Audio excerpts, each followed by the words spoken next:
Welcome to the stock market, a place where you can invest your money and potentially see it grow. When you invest in the stock market, you're buying a small piece of a publicly traded company. As the company performs well and becomes more valuable, the value of your stock increases, and you can potentially make a profit.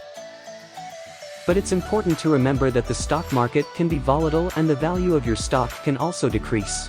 That's why it's important to do your research and invest in companies that you believe in and understand.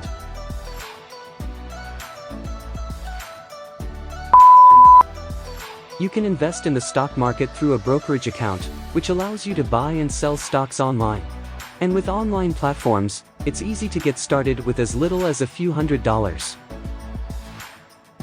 Remember, investing in the stock market is a long-term game, and it's important to have patience and a diverse portfolio.